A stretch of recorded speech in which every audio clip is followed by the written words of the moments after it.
Get out of here. Get me some money. FBI, open up!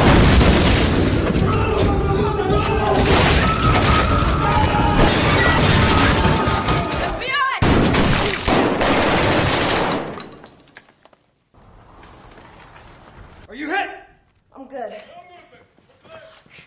What's going on, everyone? Jeremy here from The Quartering, and Disney has made yet another change to yet another ride to, quote, modernize it, or whatever the weird propaganda term that they use is. Now, some of the changes, maybe they made sense. Sometimes things don't age very well. Intent matters, and, you know, if we go back to August, I'm assuming they hired somebody with like a cultural sensitivity degree, and pay them hundreds of thousands of dollars a year to go around and go on different rides at Disneyland and be offended. Well, wait, we've got a new, more ridiculous one. This one, if we go back to August, the Splash Mountain Princess and the Frog makeover. We now know how Splash Mountain makeover will end at Walt Disney World, and it's not just happily ever after. The new Princess and the Frog theme ride will conclude with the ultimate Mardi Gras party.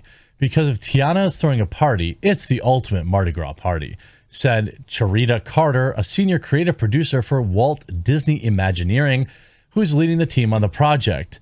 Now, the ride itself did have some... It did have some outdated things that, you could just change, right? Without making a big press thing about it. If we go back, people are petitioning Disney to give Splash Mountain a Princess and the Frog makeover. A Change.org campaign puts Disney Parks should be the home for all to enjoy, regardless of race, age, and whatever background you may be. While Splash Mountain is considered a beloved classic, its history and storyline are steeped in extremely problematic and stereotypical tropes from the 1946 film Song of the South. The petitioner, Alex O, has a point. Disneyland and Disney World's attraction Splash Mountain has an innocuous sounding name, but the ride includes characters and plot lines, including a rabbit who outsmarts a fox and a bear after they are mean to him, from the Jim Crow era film Song of the South. The movie, considered by many the most controversial and notorious one in Disney's history, was never made available on home video in the United States.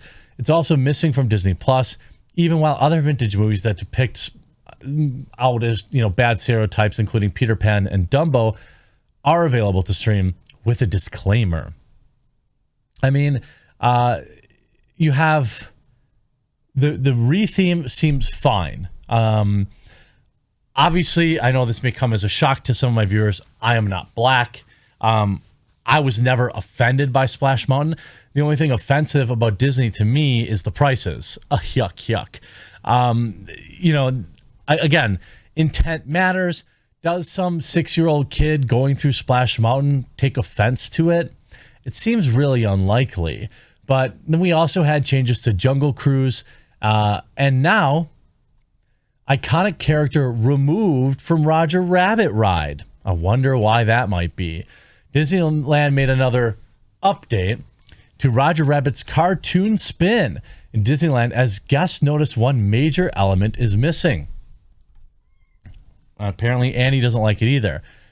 While aboard the Disneyland ride, guests will catch a taxi and follow Roger Rabbit and Benny the Cab as they race through Toontown looking for Jessica Rabbit. Of course, along the way, guests will have to watch out for those pesky weasels and the iconic Toon melting dip.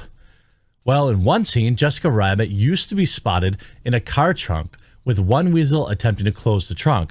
However, on a recent ride, one guest noticed that Jessica Rabbit was missing. You see here. Wonder why that might be. Since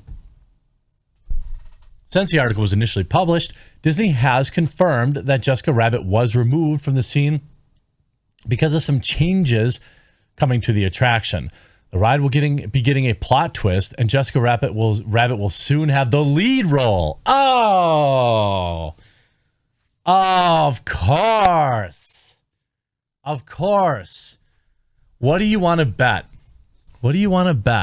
That Jessica Rabbit will be wearing frumpy clothes and overalls? What do you want to bet? Breaking. Roger Rabbit's cartoon spin at Disneyland getting cultural sensitivity update, making Jessica Rabbit the lead character. So they initially try to confirm it as, oh, we're just making some changes to the ride, to it's a cultural sensitivity update. We just earlier today reported that Jessica Rabbit figure is being removed from the trunk of a car and replaced by dip barrels on Roger Rabbit's Toon Car Spin. This caused speculation as to whether or not the figure was being refurbished. I mean, that does happen from time to time. A lot of these figures are really old and, they don't age the best. And, my guess is it won't be a beautiful, tied up, voluptuous woman in an evening gown going forward. That's just a guess. Then I'll make a video about it. And then the Twitter hot takes will pour in, talking about incel basement dweller mad that he can't fap to a cartoon ride will start. It's the same song and dance, same as it ever was, but we see this coming. It seems it was the latter, as Disneyland has announced an overhaul to the entire ride. According to the OC Register, Disneyland is updating the ride with Jessica Rabbit as the central figure in order to make the ride more relevant. Jessica will now be seen as a private eye determined to stamp out a Toontown crime wave. What? Making it more relevant? I don't get it. What? First of all, I would understand if you got rid of the entire ride. How many youths today know anything about Roger Rabbit? None, I imagine.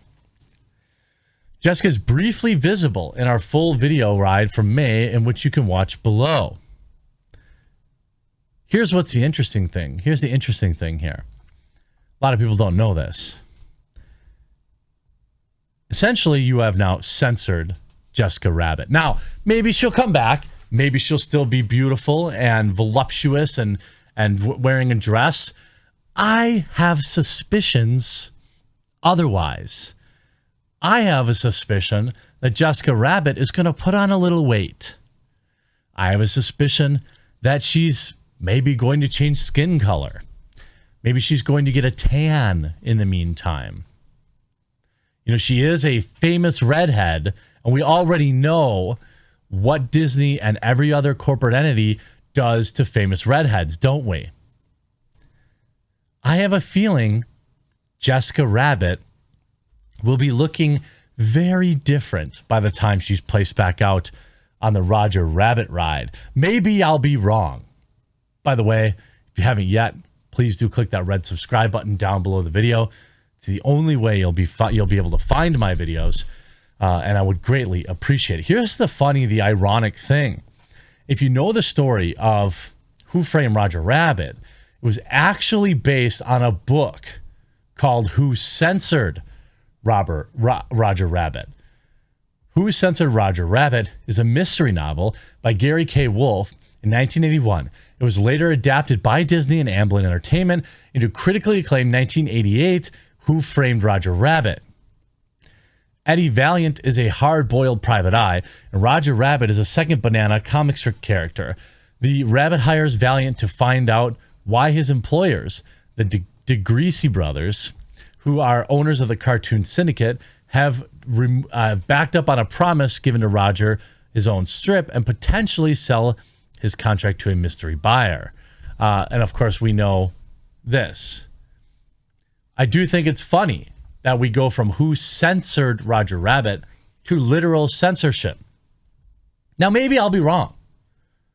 It's entirely possible that this is, she'll come back in all her curvy glory. She'll come back in all her curvy glory and she'll be great. But that's not the way things work in 2021.